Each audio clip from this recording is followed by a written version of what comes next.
I know, it's impossible. All right. I had a lot of Monster Energy before I started. We're back half day 2, so we're going to do a different format to try to keep it engaging. We're going game show style. So I'm going to game show host. These are our 4 fantastic contestants, and you all have to play, fortunately or unfortunately. So what we're going to do, can we see a QR? You're going to take your phones out. No, I hate saying take your phones out in a session. You're going to take your phones out, scan the QR. We're going to go 5 rounds. Every round is going to have a different theme. I'm going to say the theme, and then each of the contestants here is going to give their answer. You are going to give your answers too, and and it will show your answers on the screen. Did anyone watch Whose Line Is It Anyway? Yes. So we're going to keep points, but they don't matter, just like that. So I will keep the points, and I'll keep to myself. This is the most prepared panel I've ever done. Well, thank you. All right, let's start with introductions. We can go with Derek and then go down, and then every time we do a round, though, we're going to switch who starts, so that the same people don't have to go first. Perfect. Hi, I'm Derek Schoen. I'm the Vice President of Media Investment and Social Strategy for MGM Resorts. So I oversee all advertising, organic social care influencers for all of our US-based properties here in Vegas, regional properties, Borgata, Biloxi, Mississippi, Beau Rivage, all those fun places. Adam Ornelas, Aquarius, ENTP. Now I'm the head of influencer operations, marketing operations for DoorDash. So handling everything for the company from small lower funnel creators all the way up to the Deion Sanders, Bill Belichick's. Dan Dupont from Monster Energy. I oversee global digital strategy for Latin America, Asia Pacific, Canada, Australia, New Zealand markets. Hi, I'm Shergul, Arshad with the Aston Martin Formula One team. There's a little event going on in town. You guys may be in town for as well.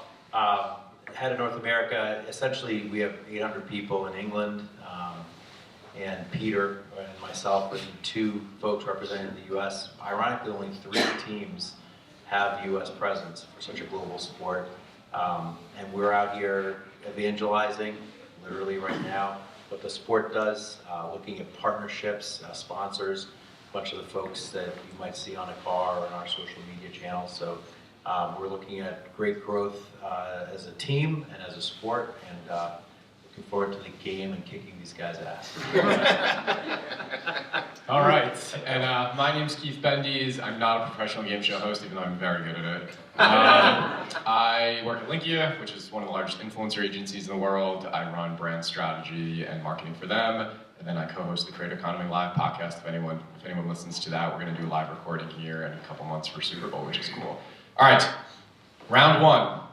We're going to go with, and I'm going to use brand partnerships and influencer a little interchangeably because I know not everyone touches one or the other. So if I say one, you could do the other. We're going to go finish the sentence in round 1. The best brand partnerships follow the following criteria. And if we could go to the second one too, I think everyone can then answer. But you're not supposed to look at their answers to bias your answers. So Adam, do you want to go kick us off? Repeat it one more time, what was it? Finish the sentence. The best brand partnerships, or influencer, if you want to go influencer, follow the following criteria. I know it's a word that we hear a lot of, and it might even sound a little buzzy at this point, but it's truly authentic to both the brand and the creator. The brand and the creator, the brand and the other brand. Finding new ways to engage consumers, I think, and allowing your brand partner or the influencer creator to do what they do best and come with a creative point of view and activate together in a fun way. Which way are you supposed to? We'll always do that one. All right. Always do that one. I would finish the sentence with similar vein, but mutually beneficial. I think what we heard yesterday was, if you have a brand or an influencer partnership and you have to kind of look at the contract to see if the influencer is delivering on the contract, on what they say they're going to do, you don't have a great partnership.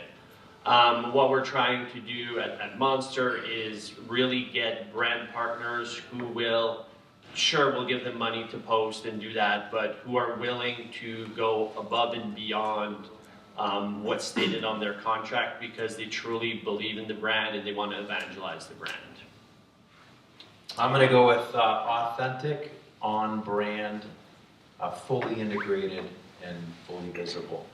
So what I mean by that is, with our team as an example, we do a lot of different partnerships. I'll pick out two of them that I think represent all four of those qualities. First off is Aston Martin itself. Aston Martin, contrary to popular beliefs, the actual cars have very little to do with Aston Martin itself.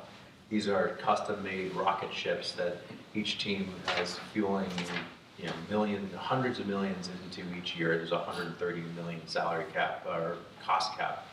But the Aston Martin brand is leaning into a sport that is, of course, extremely premium and meets their customer demographic. And everything that we do exudes an Aston Martin experience, from the lounge that we have at a paddock club here to the service that people get, to the type of quality of social media that we put out there, the types of influencers or celebrities that we try to align with. Another one is Regent Seven Seas, which is a luxury cruise line partnership that we worked on and has launched, and everything about that it meets that Aston Martin brand, meets our Formula One team brand, and we're so integrated that we're going to do a cruise next summer on Aston Martin Spotlight Cruise, where the car will be on board, some of our driver talent, and it'll be going around the Mediterranean. So if you want to join us on that, I can tell you about it later. The winner of this gets The winner gets- Thank you. Let's go. Okay, good. I'm going anyway. I would say I would have two. First one, authenticity, of course, I think is number one. But on my side, first one is contextually aligned. Like, I think a lot of the influencer and brand partnership relationships are best executed in a contextually aligned environment, and the more threads you can build amongst that contextual alignment, the better. So a good example of, like, hey, if I've got an influencer agreement for somebody that's coming for F1 to promote our properties, like, yeah, I'd love for them to have a tie to motorsports somehow. But an even better version of that is, and I'll use this as an example because I know the details, last year we brought in Nick Hamilton, who's Lewis Hamilton's brother, who's a driver, who loves Las Vegas, and also has cerebral palsy, and we have a big initiative on DE&I. Like, those are three threads that we then can push through the content to talk about MGM resorts. And I think the second big piece is fun. Like, if for brand partnerships and influencer pieces aren't fun, I mean, we're not saving lives here, most of us at least. Let's have a little bit of fun with our content and make sure that it's something that people want to see and want to engage with. Because if they're not being educated, they might as well at least have fun. And if they're doing both, all the better.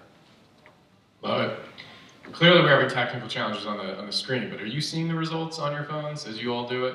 Is it showing you word clouds? No. All right, well, I think your word clouds are going to be gorgeous if we can ever see them. They're really big. They're very big. They're very big word clouds. Okay. The one thing I'd probably say just from talking to you all the last couple of days is the partnerships are not treated equal. There's no rate card for creators. There's no equivalent of work in the contract. The better you treat your brand partners or your creator partners, it's amazing how much more they will do for you in return. I guess that's life, right? Relationships matter. So you all do a pretty damn good job of creating experiences, and creators want to be part of experiences. All right, that was round one. You can imagine what the word cloud looks like. Round two is going to be true or false. Influencer marketing, or I'll add outside the box brand partnerships, has really hit its peak. It's almost gotten too much and is now becoming overly saturated and kind of loosening a bit. Influencer marketing hit its peak, true or false? Let's go Dan first. False. I think we still have a ways to go. I don't think influencer marketing is going anywhere. Like, we were talking about the Jake Paul Netflix fight, 60 million viewers. Like, talk about influencer and brand partnership right there. To have that kind of a platform is huge for both Netflix and for Jake Paul. It's definitely not getting anywhere, and we've talked about this over the last couple of days, but to get your message to the consumer coming directly from a brand is not always going to resonate. But if you can get someone within the community or someone who your target consumer looks up to evangelize for your brand, that message is probably going to land a lot more than Monster Energy saying, try our new Peachy Keen flavor. But if one of our partners, one of our athletes is just organically drinking on his post, like you're more likely to listen to that. You're probably more likely to get exposed to it, to be honest. So I think it's false. I think we still got a ways to go. Another vote for false over here. First of all, I can't remember the last time I sat through a television commercial. And I watch lots of sports too, but whether I'm watching them on delay and skipping the ads, or I just get up and do something else during a TV ad, I just don't have the attention span anymore for those 2.5 minutes of TV commercials. Thankfully, YouTube has this nice little feature after 5 seconds I can skip most things too.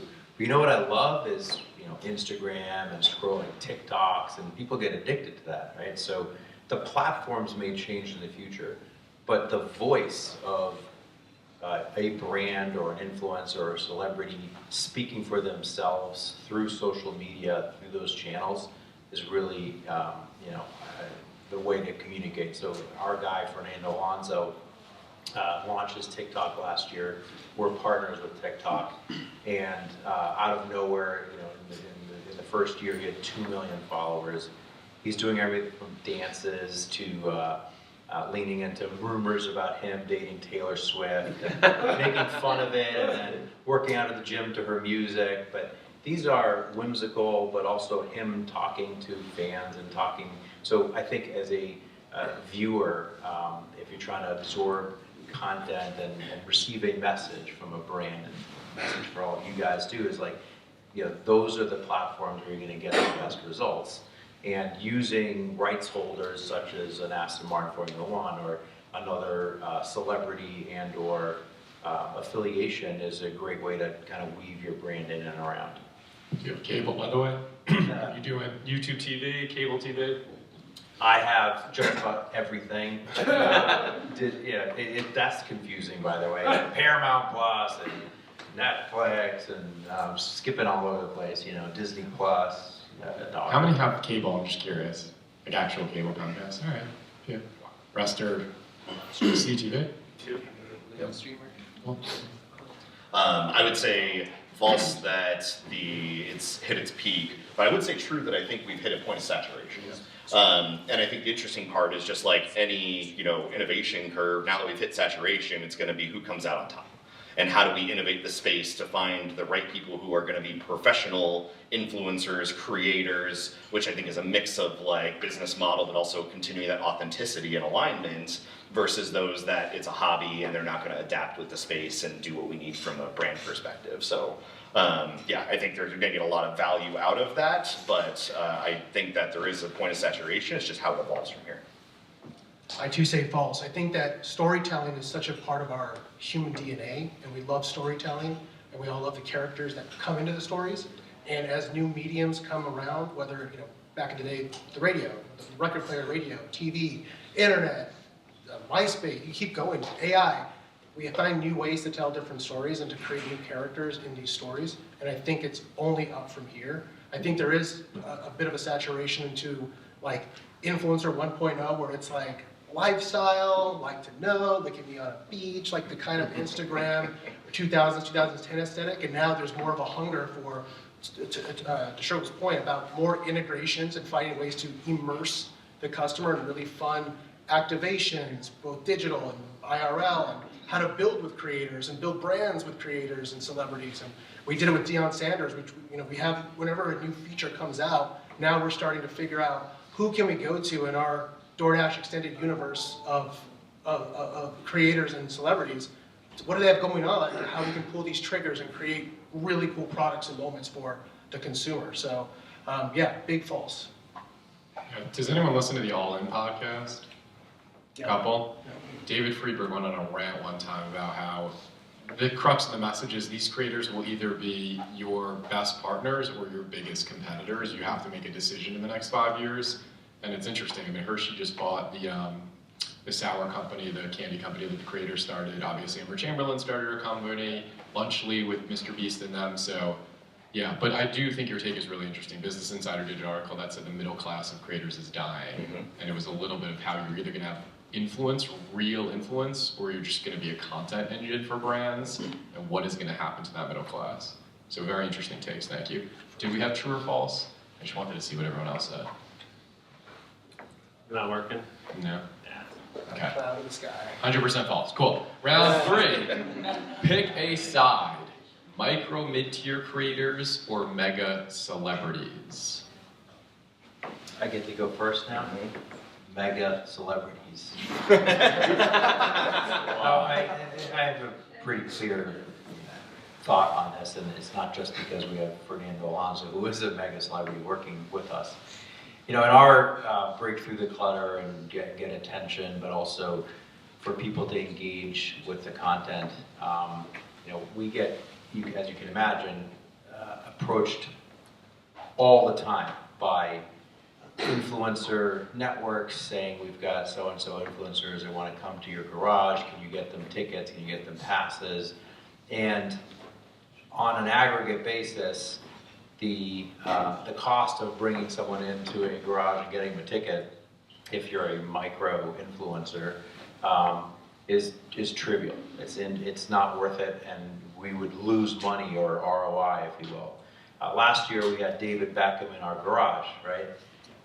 He was on TV in a race that we didn't necessarily do extremely well in, but they kept showing him in the garage, therefore all of our brands are getting TV time and exposure. You know, we had Patrick Mahomes last year in Miami and Kevin Durant this year in Miami.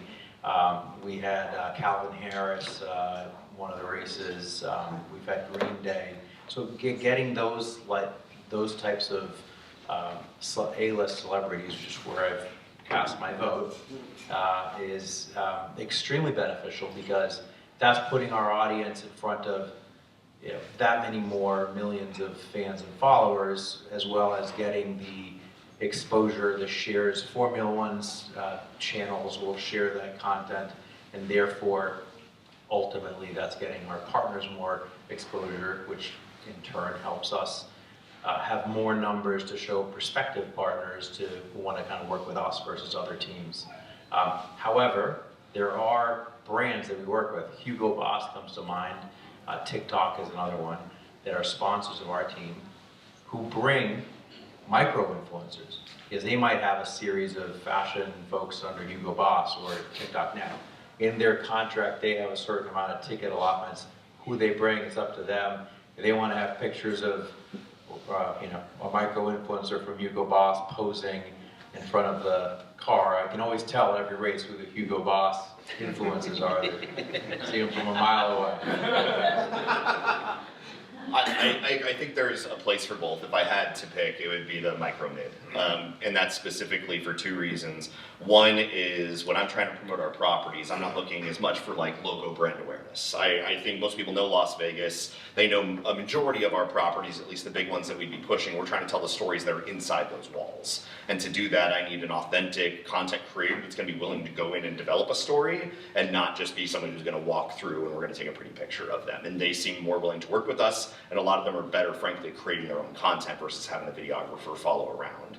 The other piece of it, though, is also volume. I would rather hire 20 micro influencers versus one celebrity, because now all of a sudden we're taking over the conversation and the zeitgeist around Las Vegas. You're searching Las Vegas, you don't see one person, you see 2, 3, 4, 5, they're all talking about our property, our brand, the cool thing going on for F1, you name it. So now it builds a little bit more of a swell of, okay, this is the hot thing, and in Vegas it's all about what is new, hot, interesting, why am I gonna come back? I'm also part of that school where I think it's a little bit of everything, depending on time, place, initiative, what you're trying to get across. Something that was instilled in my professional DNA is when I was at Chipotle, we wanted to really find creators as they were kind of at that moment of coming into their own and growing with them. And it's something that I keep with to today. I did it this past week. On Wednesday, I got tipped off from an agent friend that his client was going to break news that he was changing his school and committing to another school on Thursday morning on McAfee. I worked overnight on the flight over and then in the morning to get this kid a hot bag. And this kid has 100,000 followers, but he's one of the top 3 most coveted, prospected QBs of the last 20 years. He's gonna have an HBO show about him in the spring. So they're like, you wanna have this moment? It's gonna be on McAfee, for like 10 minutes and let's put a DoorDash thing in there. And I was like, yeah, but let's have them pull out a hat out of a DoorDash bag and put it on. And McAfee engaged, and it was a cool moment. And I give that as an illustration of people inside of football know him, people are gonna know him, and if all things keep going correctly, that could be the next Patrick Mahomes. And we're building that relationship of like, DoorDash remembered, Adam remembered, I remember that guy when I was still in high school. And now I have a great relationship with a mega celebrity when it's time to activate at that level, and the cash at that level. I'm kind of torn. If I'd have to pick one, I would go macro. I think I'm fortunate to work with a brand that has a lot of money. So we are able to sponsor a lot of these big athletes, whether it's UFC, skate, and whatnot. And I just don't think that you get the fame otherwise and the noise that you get from micro influencers. You definitely, I agree, get volume, and there is a place for micro influencers within the brand. But I think if you're trying to drive noise done properly, I think the macro influencer is the way to go. And it wasn't a fair question because it is both for most brands in some Yeah. regard, but I was interested in hearing the thoughts. Can we just do hands to make it easier? Are you more micro, mid-tier brand if you go creators? Yeah? Mega, celeb? When you're doing mega celeb? Okay, interesting. And then the other side is what we talked about before, create experiences for them to want to work with you. I think you all have fairly sexier brands in terms of the ability to create the experiences. And I have a lot of brands who are like, but I'm not, Monster, I'm not F1. Liquid Death is water. Duolingo is a language learning app. Ryanair is a very cheap airline. If you look at their DMs of creators who want to work with them, We get people to go to Excalibur. Excalibur. There you go. It's cheap. Ding, nobody here is broken. All right, round 4. I think we're gonna get very different answers to this. Allocate the budget. You're given $1 million incremental right now. It's for social. How would you split the million across the social channels? It's so hard without context. Okay, let's say we're doing like upper fun, right? Can we set a context? The context of that, I'm your boss and I'm giving it to you right now, and you have to use it before the end of the year. Well, that's easy. I can do that. And this is specifically for partnerships or Influencer or partnerships. influencer or However you want to partnerships. do it. And I gotta go first. Okay, $1 million spend by the end of the year looking at partnerships. What I'm gonna do is, first thing I'm gonna do is I'm gonna look and find what are the tentpoles that we have through the end of the year that we could do something with. And on our side, that's very much so gonna be New Year's Eve. So what we're gonna do is we're gonna find a New Year's Eve, we're gonna do a brand partnership with somebody who's well aligned with us, so maybe a beverage company, maybe somebody who's capturing content. We've done things like Dick Clark's New Year's Rockin' Eve in Vegas before, and we're gonna spend a straight half of that budget on a brand partnership where we can make sure that anytime anybody's talking to Vegas in relation to New Year's Eve, because we're probably the most popular West Coast viewing of New Year's Eve with the fireworks, that they're talking about our brand in relation to that brand partnership.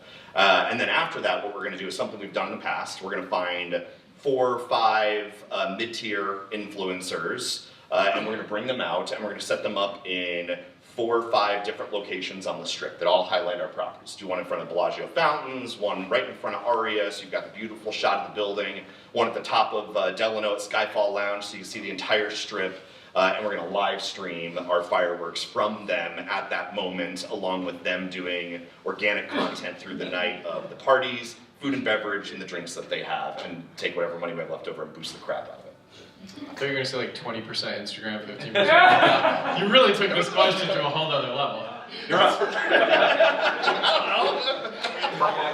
Looks like we know your plan now. Yeah, right?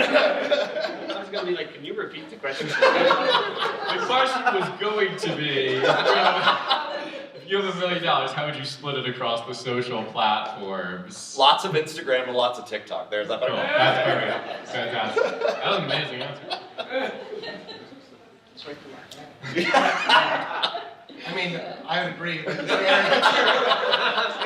It's TikTok and Instagram, but one thing that like I would do also is I would go to those platforms, give them, like brief them on what we're doing, occasion-wise, partnership-wise, etc., and almost have like a jump ball and be like, I want to know what features you're going to come out with between now and end of the year. But let's say for this, this is happening in January for 2025. Here's this amount of money. I want you guys to start to come to me and be pitching me on what features, what creators, what products. I want to be the first to operate all those things on your platform. I don't want you going to any of my competitors. And then we're trying to figure out how we can bring those to life with our occasions work, whether it's Super Bowl, whether it's the doorstep, whether it's Summer of Dash Pass, or NBA. And then I also allocate a little bit towards, and I'm doing this now for 2025, a little bit of like a moonshot slush fund, where maybe it's not on a platform right away. That's part of the package of getting what we're doing out, but somewhere to take some swings. So-and-so is going to create a podcast that goes into this, with that, and it comes underneath Super Bowl. All right, let's try it out. So having a little bit of a fun slush fund to operate from as well. Was the college thing you just explained from a slush that let you move that fast? Yeah, it's like the version 1.0 of that slush fund, where it's like, it's a little bit of forgiveness instead of permission. But I was like, I know my VP, he's down, let's go, let's do it. You didn't have the money, but you had the credit card. Yeah, I'll find that money. We'll always find money. Keeping with the theme of Vegas, and since these are incremental funds, like my plans are pretty already baked. I am putting all my $1 million into one platform, probably TikTok, just because of the engagement that platform has. I'm partnering with TikTok. They're coming back with, to your point, a beta product or something that no one else is doing. And we're aligning that with either a launch that we're doing, a big UFC fight, or something that Monster sponsors, and we're blowing it out of the water. Like, all my money's on red. Like, let's go. Let's take a big swing. I'll take the Vegas theme here. I'm taking that $1 million. I'm walking in a casino. Just like Wesley Snipes and White Man Can't Jump. I'm betting it all on black. Spin the wheel. No, kidding aside, I think that we are partners with TikTok, so I think that influences my answer heavily. Obviously, I think it's an Instagram, TikTok world. However, the leading question would be, what am I trying to promote? Yeah. So I'm a Formula One team. We don't sell tickets, so the LA Raiders might have selling tickets, selling merchandise. See, it's ingrained in me still from the days of Bill Belichick and Tom Brady. So anyway, I think that that is the key thing. We don't sell tickets, and a lot of sports teams have that challenge, so they might do a lot of advertising and spending behind that. A lot of the merchandise that's sold for F1 teams is actually sold through Authentics, F1 Authentics, which is Fanatics. So again, there's not a lot of ad spend there. So from a spend perspective, what we typically try to do is try to get the audiences and some of our partners boosted. So if Hugo Boss or Regent 7 Seas is doing promotion, like we'll try to get more exposure through our partnership with TikTok. So I would use that $1 million towards our partners. You get an awe? Amazing. All right, round 5. This might be the last, depending on where we're on time. Round 5 is who wore it best. Name the brand who does partnerships or influencer better than anyone. I forget where we are now. Who's going first? Adam. I just want to go last. Brand who is doing either brand partnerships or influencer work best in your mind, or at least top class. I can jump in. I'll pat him out. So I'm from Boston. I'm going to give you guys 2 Boston brands that are doing a great job. Dunkin' Donuts, the Dun Kings. I mean, come on. That was pretty awesome with Affleck and Damon and my man TB12, Tom Brady in it. I mean, it was just this. It won the Super Bowl in many ways. I think clothing was sold out immediately. You still see people walking around with the Dun Kings ads, but that's just one campaign. They've done a lot of really spot-on campaigns, mixing the types of influencers in the ways broken through the clutter. I think another great one is Sam Adams and some of the strategies that have been employed. People thought they'd spent a national budget on a Super Bowl ad, 7 or 8 million you'd spend on a Super Bowl ad, but really they did a couple of key demos, key cities, and those were picked up on all the advertising reviews as a Super Bowl ad. But what they did is they had break through clutter with my cousin from Boston, and they've done some great stuff with Rachel Dratch and Big Poppy even. So I'm partial to those, but I'm asshole. There's 3 that come to mind. One, the Knicks. The New York Knicks do a really good job of tapping into New York Knick fandom, people of New York, famous fans, alumni. They're also a DoorDash. We sponsor them. We're an official sponsor of the team. But they do, even before that, they do a really good job of tapping into the soul of New York and coming alive in fun ways. 2 is Kith, which does incredible work. They're like effortlessly cool with the people they team up with. They've done something with Seinfeld, Brian Cox. They just dropped a Batman lineup this past week. And they have a relationship with the Knicks. So then you put those 2 worlds together with New York legends, and it's a lot of cool cross-pollination. And then finally, Raising Cane's, their ability to turn around and operate with members of the World Series champion Dodgers. The next day at the parade, to have them be working behind the counter, it's pretty incredible the speed that they operate with and with the fandom that they're building around chicken tenders. So, killer. I see your Raising Cane's, and I will provide you Taco Bell.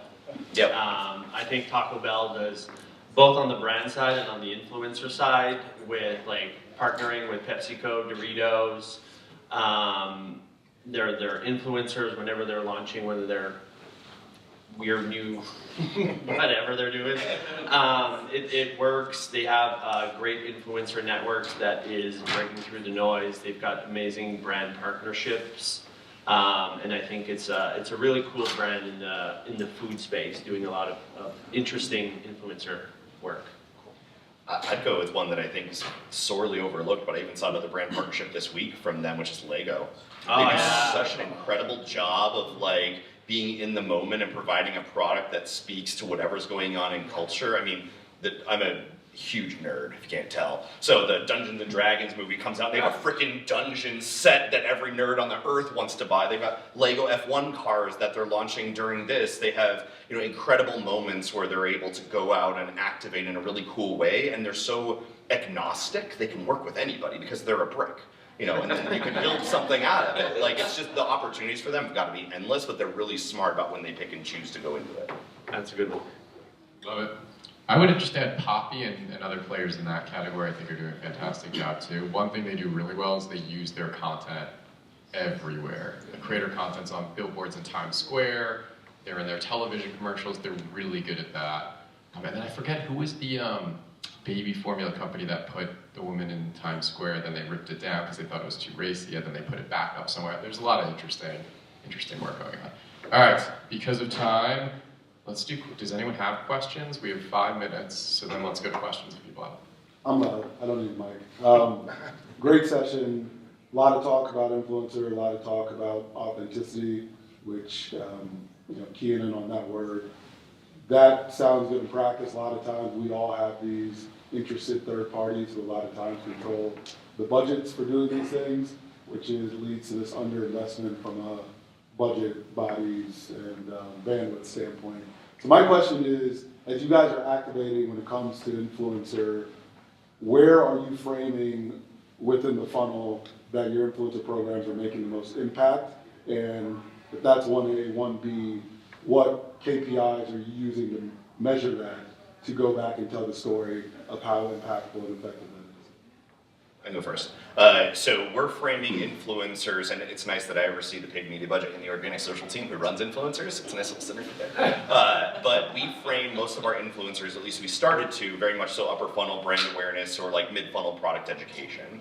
And that has a separate set of KPIs around things like awareness, engagement, video views. We also initially started framing it because we had huge content deficiencies internally. It was just really hard to churn out the volume of content we needed for all of of our different advertising promotions on property, in room, etc. Literally one of our KPIs was how many pieces of quality creative can we build and own, because we build that through all of our contracts. But what's been interesting is as we've seen and taken that organic content that's made for upper funnel and start boosting it, we saw traffic and we saw bookings. Then we're like, oh shit, maybe this actually should be more lower funnel too. So we started bringing that influencer creative, as you mentioned with Poppy, and bring it into our lower funnel efforts, and all of a sudden we see a 10% uptick in click-through rates. And we're like, well, it's both now. So now we frame it both ways and say, great, on the organic side, it's reach, it's engagement, it's video views, it's the amount of content, but then when we pass it over to the paid social team, they're the ones driving conversions and click-through rates with it as well. And that's been a great story internally over the last 2 years as we've kind of developed that. Yeah, I think for us at Monster, like we don't sell our own products. It's all through like convenience or mass channels. So for us, it's using a lot of social listening tools to see if we are driving engagement, driving views, getting new users to the website. Are we educating people on our product? So we use a lot of like upper funnel metrics for brand awareness and intent to purchase, because we can't directly tie social to sales. Like it's offline, it's online to offline, and we just don't have that capability. So we use it more for brand awareness and upper funnel things. Yeah, again, using the interchangeable brand partnerships and influencers, the authentic, what makes it authentic, again, in some cases, to your question, if there's a large check writer and they're ready to become a sponsor of your team, typically they've done a lot of diligence on what does the Aston Martin brand stand for. And there's no way, right, Aston Martin is not going to stand for something premium and therefore potentially expensive. So a Taco Bell, maybe has always tried to push the kind of dollar menu and stuff like that, is going to have a hard time reconciling that. That said, if they wanted to come work with us and their mission was, we want to raise our perception as being great quality and premium Mexican food, and we want to use, come on, hear me out, that's their mission. If that's their mission, this is a great platform to do so. So in many cases, it's like we can become the reason a brand is transforming their story, or we can be the validation for like a Region 7 sees that they're a 6-star luxury cruise line. They can align themselves with Aston Martin or Girard Perregaux. But we had Peroni beer as a sponsor. It's not like before they were a sponsor of us, I would have thought of them as a premium, kind of James Bond level beer, but they got that association and they're with Ferrari and they're continuing to try to build upon premium. My guess is they can start to charge a little bit more over time because of that premium association. Over at DoorDash, there's a lot of education happening from our side to the more performance side, and just the company as a whole right now, of the difference between, even like super fundamental of like, not all creators are influencers, and not all influencers are creators, and you have to have different approaches, and then not all influencers are celebrities, but celebrities. There's a lot of that happening right now, and we're such a big company. We have so many. We have all of our own DoorDash initiatives, our tentpole campaigns, our products, but we also have really interesting relationships with our merchants, where there's a lot of messaging that has to go on. There's so many campaigns happening at one time that we're really a full funnel, like an entirely full funnel influencer brand, if you would. We have to feed the beast when it comes to getting new consumers on, let them know about all our new verticals, everything from performance to straight paid assets. And I consult on that part, but in the middle, up to the bigger names is kind of my sweet spot in general. And there's a lot of more excitement at that point for our life where we are in our life cycle as a company. We're the category leader by miles.